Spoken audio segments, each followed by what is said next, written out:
Black History Month was created in 1926 in the United States, when historian Carter Godwin Woodson and the Association for the Study of Negro Life and History announced the second week of February to be Negro History Week. Since the 1890s, Black communities celebrated the birthdays of two people considered to have a big impact on Black history in the United States.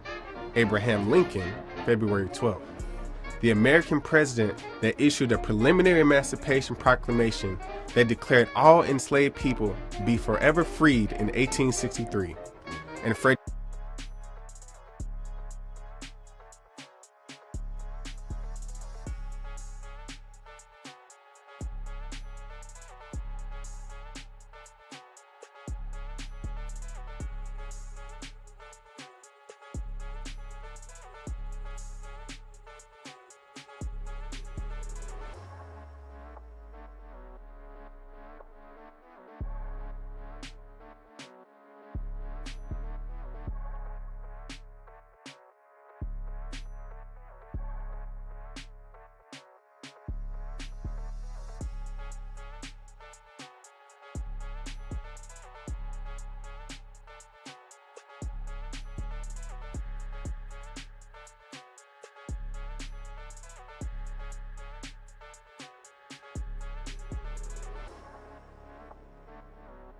Douglass, February 14th.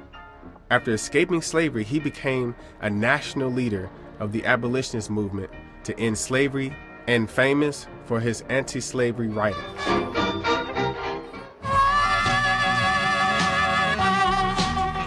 In 1915, Woodson traveled to Washington, D.C. to participate in a national celebration of the nationwide emancipation. He was inspired by experiences from his trip to create an organization in the United States and Canada in February. Ireland, the Netherlands, and the United Kingdom celebrate in October.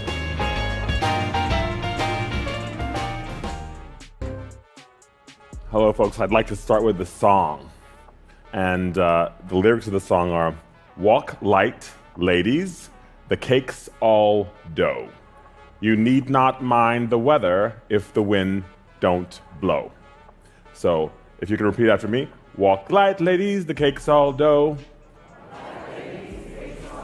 You needn't mind the weather if the wind don't blow.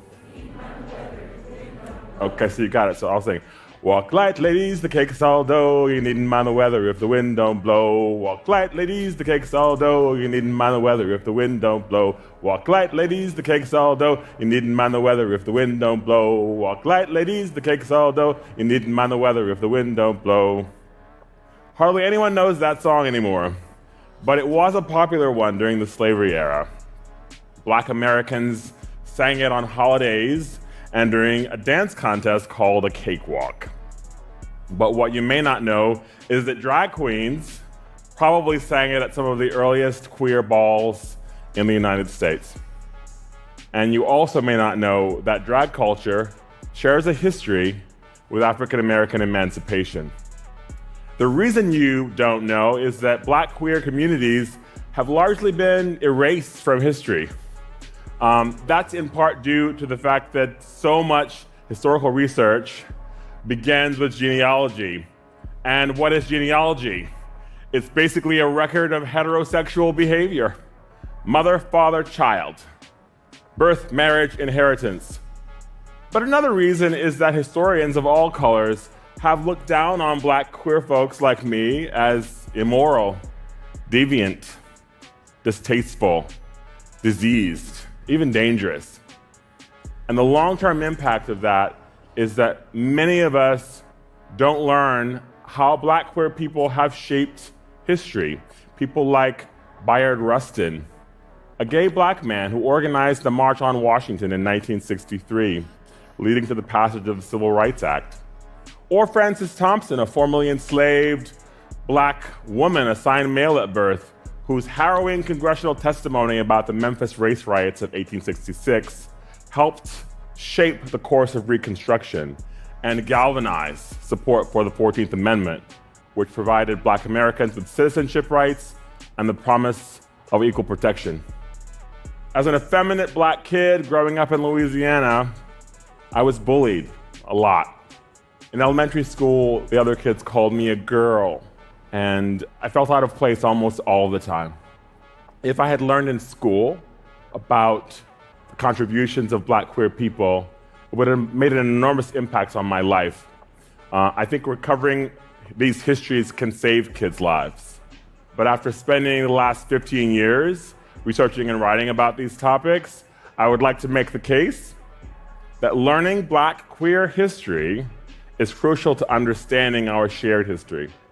So you've probably heard that the fight for queer liberation began with the Stonewall Uprising.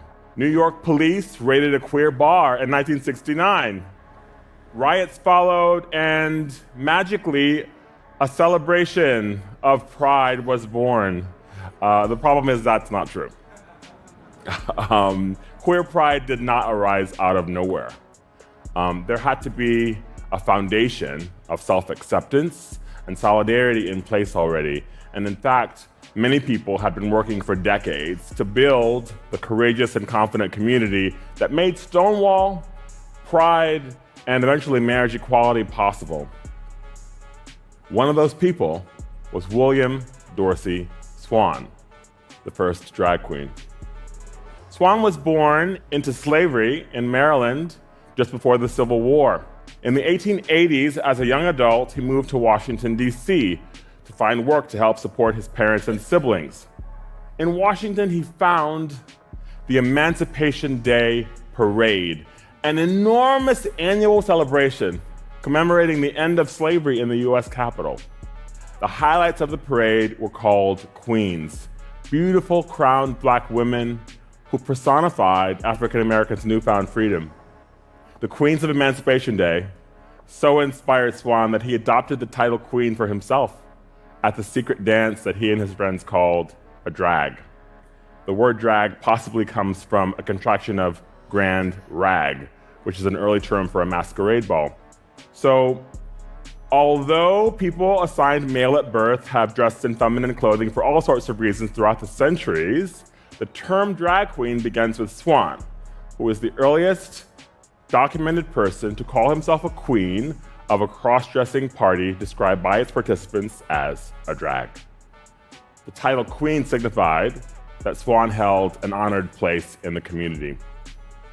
But the term queen is even more important because it's one of the earliest positive terms that queer people had to describe ourselves. In the 1880s, positive terms like transgender and non-binary didn't exist yet. Homosexual was a word only used by Germans.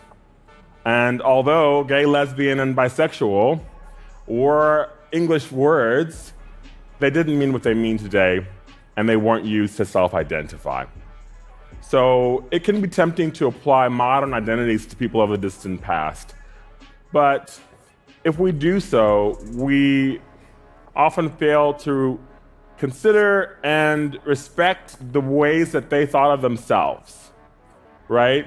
If we fail to consider how our ancestors thought of themselves, we risk erasing a crucial element of our shared history.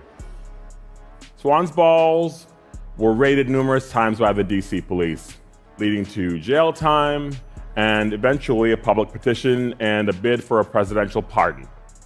That makes Swann the earliest documented American activist to take legal steps to defend the queer community.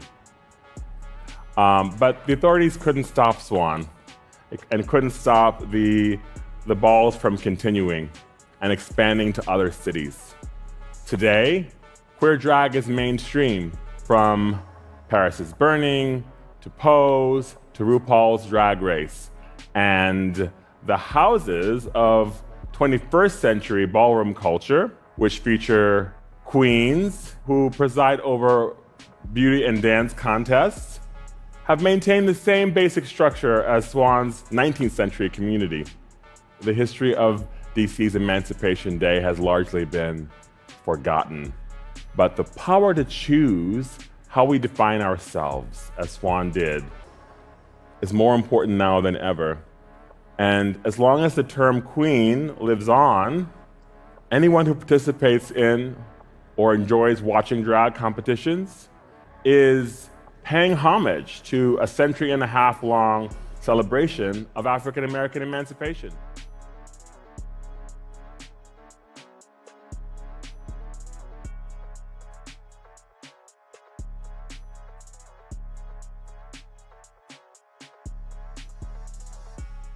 My name is Sharon Brown, and I identify as a woman who happens to be black, who happens to have been born with male genitalia, who happens to have been raised as a boy to become a proud black man, and I decided to change that and live it as I should.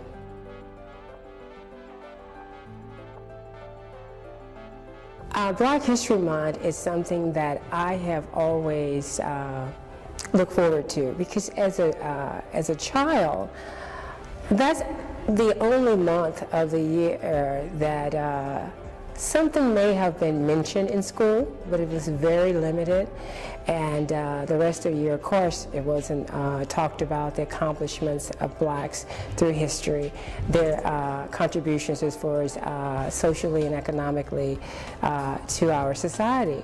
So it wasn't talked about, but during that time, you can look forward to that someone would mention something about it.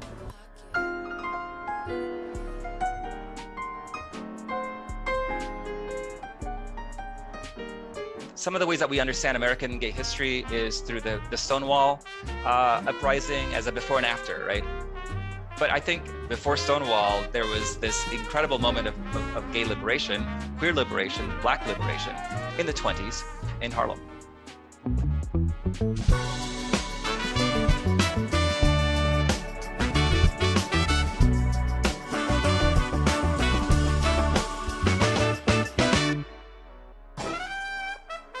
Most people remember learning about the Harlem Renaissance in school.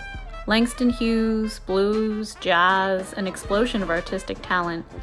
But what we don't learn about is that Harlem was also a thriving gay community. So the way that Harlem became a haven for LGBT life is the way that it became a haven for black people from all over the world, really. It became this crossroads, right? And the big part of this is the Great Migration, which obviously meant that a lot of black people came north, especially to cities that are now considered black cities like Chicago and Harlem in New York City. It was known at the time as the Black Mecca, right? And so it was in some ways the largest black city in the world. And it did, of course, include a lot of energy and excitement, cabaret, blues, jazz. So it really was, in some ways, a crossroads of all of these different artistic and musical and cultural energies. A lot of white patrons would go to Harlem, to quote-unquote slum, because the mores were much more relaxed. And especially during the Prohibition era, a lot of these were in some ways, speakeasies. Vices flourished in Harlem because African Americans did not have the political power to be able to demand that government keep these things out of their neighborhood. And the corruption of the police and of judges, all of that enabled gay activity as well as all kinds of other activity to thrive in Harlem. A lot of the reasons that a lot of black folks came to Harlem was because they weren't allowed to be in other parts of the city, right? And so again, it's a paradoxical form of freedom that's based out of legal, economic, and political disenfranchisement. To this day, when people study the Harlem Renaissance, they often don't consider the LGBTQ aspects of it. And part of that is because many of the gay writers did not actually identify as gay.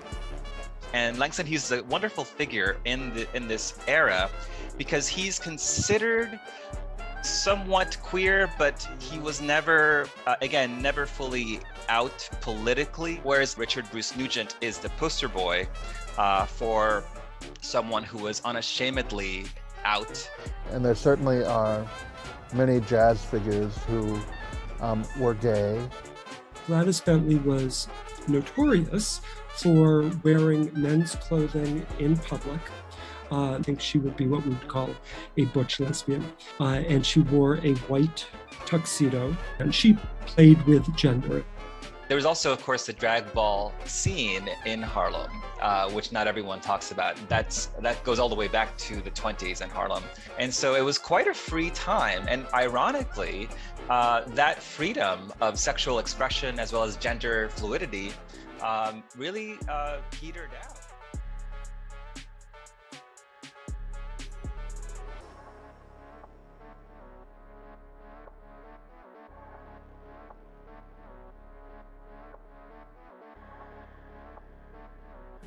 Newspapers, flyers, and diaries.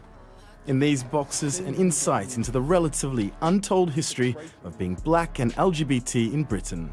So the archive goes back to 1976. Over 1,000 items, including lesbian fanzines, A lot of writing by black lesbians. T-shirts for more adult gatherings, Black Steam was like a party event that took place in a sauna. and community-made and run publications. Probably the first commercial magazine created by black LGBTQ people. The Ruckus Black LGBT Cultural Archive is a first for the London Metropolitan Archives, an attempt to record stories that have been historically erased. When we were younger, back in the 90s, most of the time people questioned whether we existed as black LGBTQ people because a lot of the black community denied our existence and a lot of the white mainstream LGBTQ community denied our existence. Deposited in 2010 by Topher and photographer Ajamu X, the collection contrasts with some of the earlier items held on site. For the London Metropolitan Archive, collections like Ruckus show just how much it's changed over time, focusing not just on institutions, but also on personalised stories too. And with over 1,000 years worth of history right here in this building, it's collections like this from the Public Morality Council that show just how broad the collection is. So these are 2 boxes from the Public Morality Council collection. They were keeping track of offences that they could report on. Active from the end of the 19th century through to the late 1960s, the Public Morality Council monitored prostitution, cinema, and what they saw was the evil of hypersexuality and homosexuality on wider society.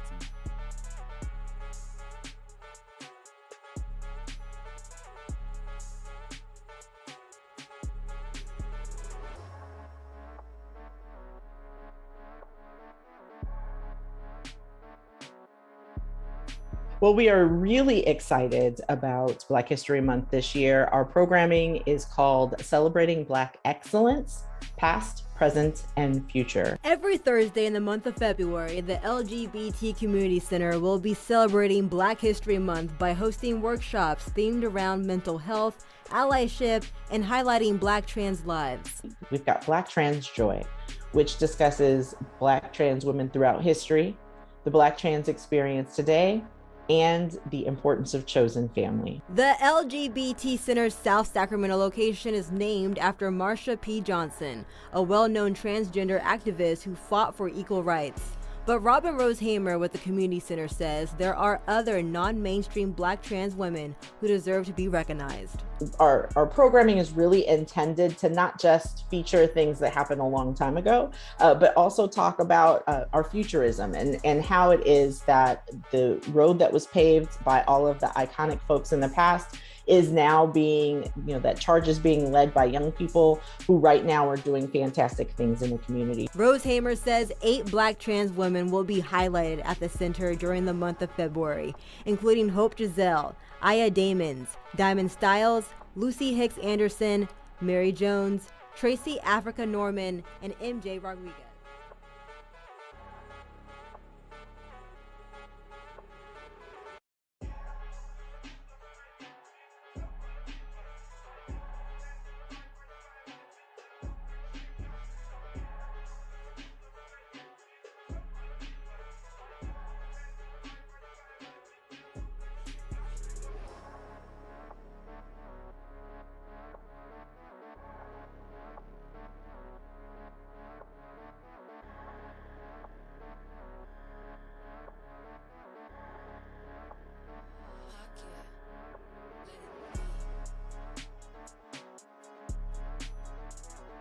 Thank you, Mark. We are now in front of Grauman's Chinese Theater, and it's known for its handprints and footprints of celebrities memorialized in the concrete. Well, what you're about to see is living proof that as far back as 140 years, Black men memorialized their romantic expressions, and they did it in black and white. Take a look.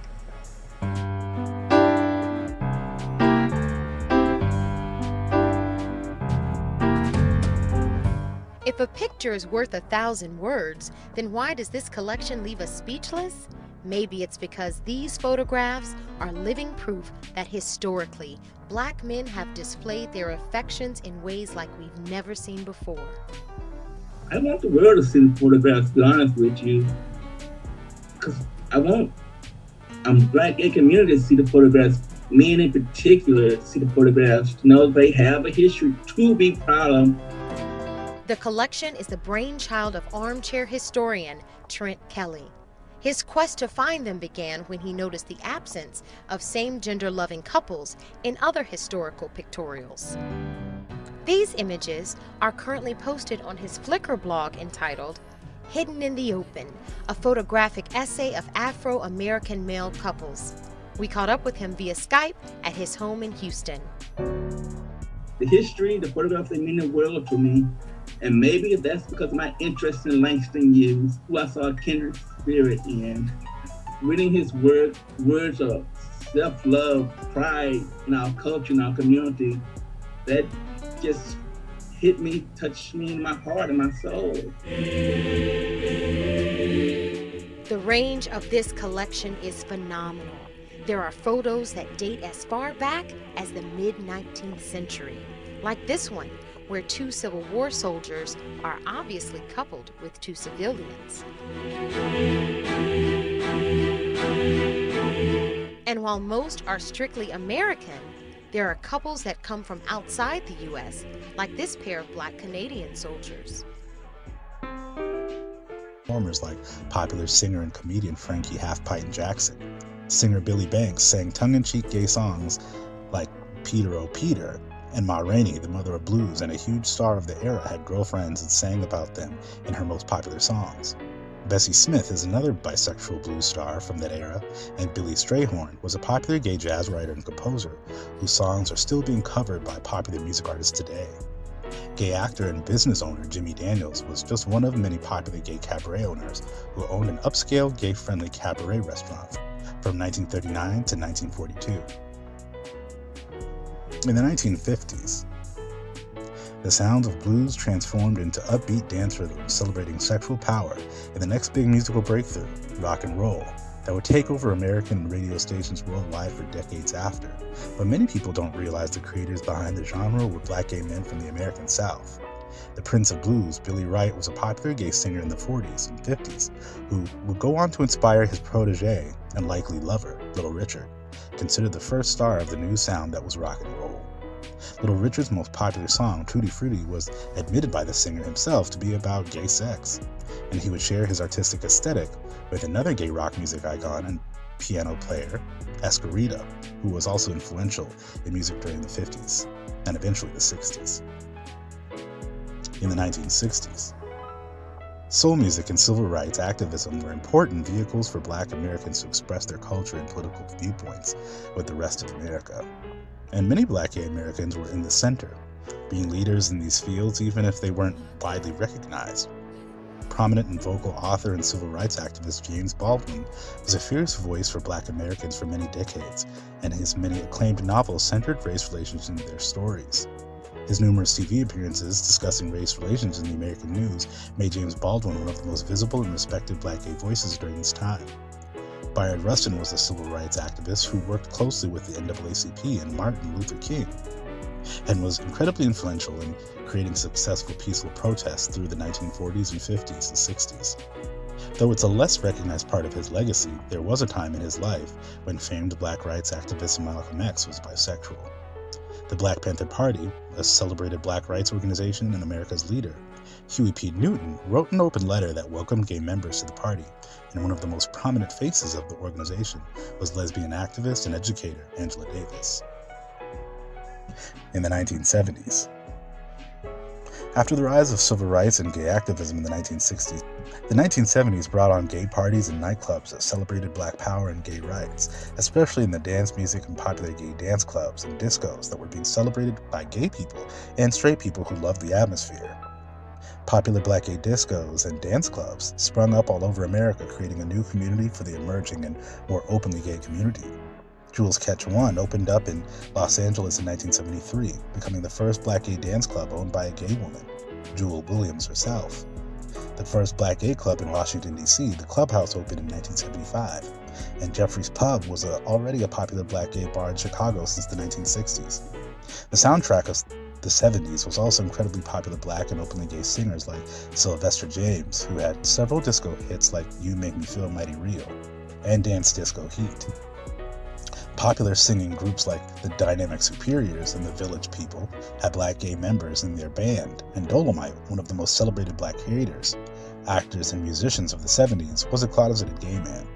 One of the most popular faces at the most exclusive discos, like Studio 54, was a gay socialite, actor, singer, and fashion model Sterling St. Jacques, recognized as the first male supermodel in history. Willie Smith and Patrick Kelly were just two of many groundbreaking and celebrated Black gay fashion designers and icons of the 80s who had passed from AIDS near the end of the decade. Popular athletes of the decade came out of the closet and spoke to the media about their experiences, like Major League Baseball player Glenn Burke and British football star Justin Fashanu. Bodybuilding was widely popular in the 1980s, and one of the most accomplished Black gay bodybuilders in history, Chris Dickerson, was winning countless weightlifting competitions in this decade. There would be a gay adult entertainment boom in the 1980s, with many Black gay performers gaining acclaim in the gay community in such works as the Black Workout series. Because of the AIDS epidemic, many Black gay men raised awareness in health education and activism like Reggie Williams, or educated the masses in documentaries like Marlon Riggs. In the 1990s, Black gay men were reaching new political heights and military power in the 90s, and many others were setting up nonprofits all across the nation to support Black gay men's AIDS and HIV prevention efforts. In the 90s, there was also a significant amount of authors telling stories that represented love between Black gay men, details of their sex lives, and stories of resilience despite discrimination. In 1990, Keith St. John became the first Black gay person elected to any political office in the United States, representing Albany, New York. In 1992, Kenneth Reeves became the first openly gay Black man to be a mayor of a city in the U.S., in Cambridge, Massachusetts. Simon Nkosi was a South African gay rights and AIDS activist who was instrumental in advocating for the gay rights of South Africans during the end of the apartheid, helping to make South Africa one of the most gay-friendly governments on the earth, and showing the world how political progression for gay rights could look. Gay men fought for rights in government positions in the military, with gay veterans like Alan G. Rogers and Perry Watkins advocating for gay rights in the American military. Many Black gay men were also popular authors, like J.L. King detailing the lustful and deceptive world of DL men in his best-selling book On the DL. Elin Harris released numerous best-selling books about Black gay and bisexual men's relationships and popular fictional novels like Invisible Life, Basketball Jones, and If This World Were Mine. James Earl Hardy's book series B-Boy Blues created a popular fictional gay world for Black gay men that embraced their love of street and hip-hop culture.